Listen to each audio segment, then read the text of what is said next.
In this 8th lecture, I want to shift the focus from Eurasia. We've talked about the Mongols and Marco Polo, Christopher Columbus. I want to shift it to the Western Hemisphere and talk about the indigenous people of the West, the Indians or the Native Americans. I think I mentioned earlier that I don't think there's a dime's worth of difference between Indians and Native Americans. They're both quite wrong. We don't take the time to learn the various tribal names or use them correctly. So I will interchangeably say Indians, Native Americans, indigenous people. It all means the same thing. This lecture is going to deal with a shifting paradigm in the study of Native American history. We talked about paradigms earlier. A paradigm is a model or a way of understanding the world. And then when we find a shifting paradigm, we move from the old model to a new model. And that's what's happening here in scholarship or within the academy. The way scholars used to approach Indian history has changed over the past few generations. So what I want to do is take you through the old paradigm and give you an idea of how Indian history was understood for many, many years. And then I want to take you through the new paradigm so you can see the changes that have taken place among scholars in our understanding of Native American history. So, and bear with me, I'm going to consult my notes during this lecture more than usual because I have just reworked this lecture. And so I want to keep up and not leave anything out. The old paradigm said that the New World was essentially empty, just waiting for the Europeans to arrive, waiting for Christianity to arrive. The old paradigm said that the Indians apparently arrived here in the Western Hemisphere about 13,000 years ago. And they arrived over the Bering Land Bridge during the last ice age. The old paradigm said that Indians lived in small, isolated groups. It maintained that Indians did not make good use of the land. Therefore, it was okay for the Europeans to push them off the land to make the land productive. The old paradigm said that the Indians were essentially a people without history, that they did not acquire a history until the Europeans arrived, that Indians were outside the scope or the cosmology of Christianity and therefore were not part of God's plan. The old paradigm essentially ignored the Indian presence in the use of maps. Europeans would map the New World and distinguish Indian territory as unknown land or as land to be occupied, mentally at any rate, pushing the Indians off the land. Of course, Indian land was partitioned by the Europeans without consulting the Indians. And you can imagine how disconcerting this might be. One of the early Spanish explorers, or who came over with the Spanish in the early days of exploration, was Las Casas. And Las Casas, of course, has left us histories of the Indies. He's a Spanish priest, a Dominican, I believe, and he was, or he became very sympathetic to the Indians' plight and wrote a defense of the Native Americans and their brutal treatment by the Spanish. Las Casas said, or he portrayed the Indians as sort of natural creatures, like other creatures, like cows or other livestock, living sort of naturally on the land. He called the New World a terrestrial paradise.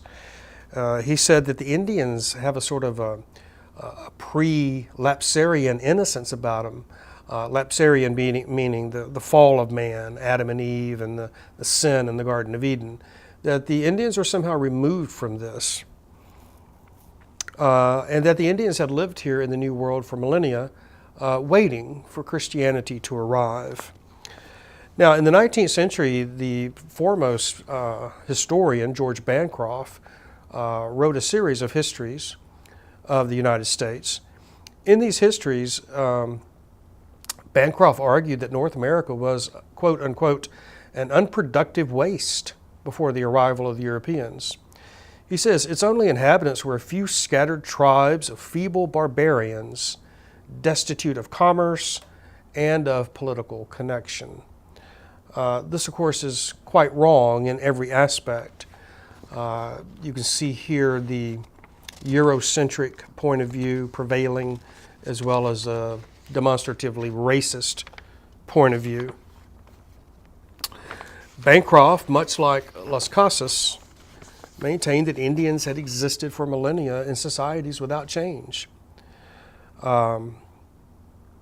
Bancroft, unlike Las Casas, though, he did not attribute this to the innocence of the Indians.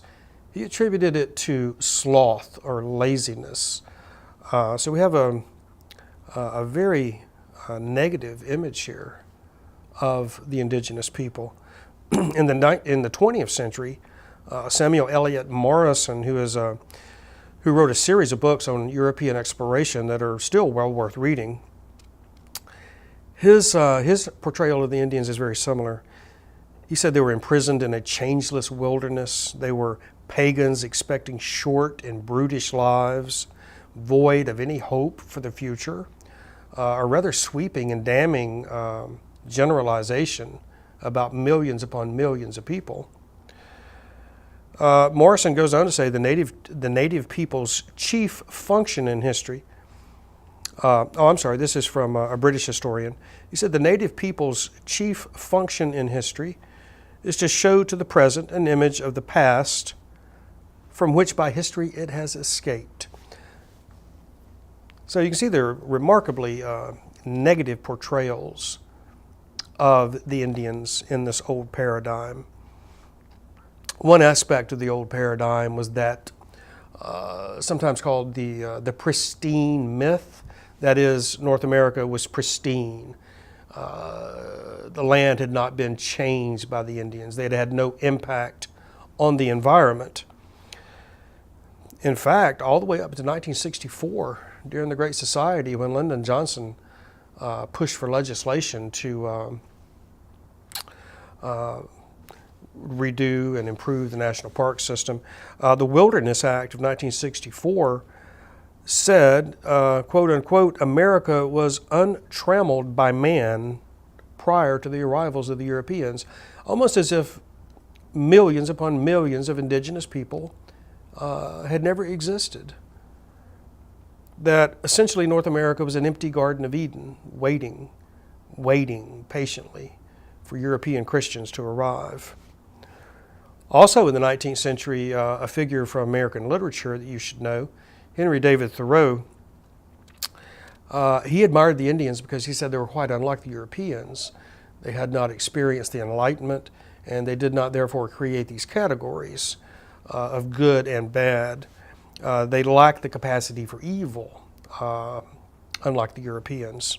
Now, this assertion by Thoreau tends to make the Indians innocent, but it also has them living without history in an unchanging environment, just waiting for the Europeans to arrive.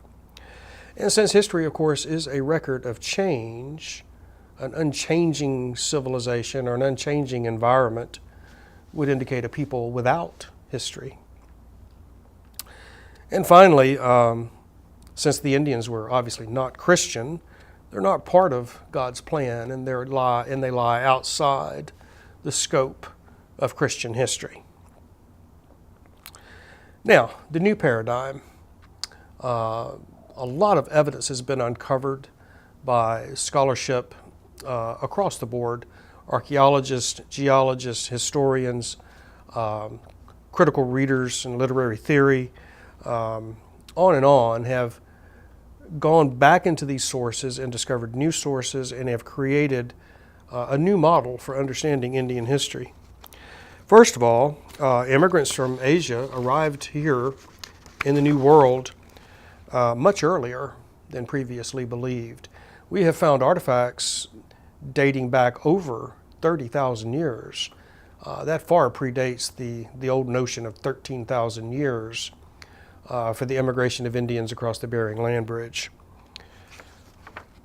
So they've been here far longer than we previously believed, and they may have arrived here in the immigrants coming to the New World may have arrived here in more ways than simply the Bering Land Bridge. There's evidence that Polynesians may have crossed the southern Pacific, sort of island hopping their way to South America. The population of the New World would rival that of Eurasia at the time of the Columbian Exchange, according to more recent demographic investigations. This new paradigm says that the Indians had a significant impact on the environment, just as the Europeans had. Indian agriculture had a subtle but significant impact on the environment. Large empires created in the New World, the Incas, the Olmecs, later the Aztecs, a variety of Indian societies in North America, both sedentary, farming, and agricultural people, and nomadic people, mound societies that we see in the Mississippi and in the American Southeast. So there's a huge variety of Indian civilizations. The new paradigm suggests that the Indians experienced a Neolithic revolution about the same time as the Eurasians. New, lithic, stone, the new Stone Age. Remember that the new Stone Age is characterized by farming, agriculture, settling down, having larger families, greater populations, villages, towns, and finally cities, stored food so we don't have to wander about in search of sustenance constantly. We have stored food. Of course, once you do these things, you can domesticate plants and animals and create a society of specializations. The Indians had their Neolithic revolution very much as Eurasians did, and what today we would think of as Mesopotamia, Turkey, modern-day Iraq. The Indians developed sophisticated farming techniques just as the Eurasians did. The Indians developed sophisticated trading networks just as the Eurasians did. We find a variety of artifacts hundreds and sometimes thousands of miles from their point of origin as the Indian trading circuit moved throughout North America into Central and then South America. The Indians had developed sophisticated mythological systems, just as Eurasians had, and religious systems. The Indians did not adopt monotheism as was adopted by the Jews, the Christians, and the Muslims in the Middle East of Eurasia. Indian religion probably resembled more the polytheistic nature of perhaps Hinduism than it would any of our well-known monotheistic faiths.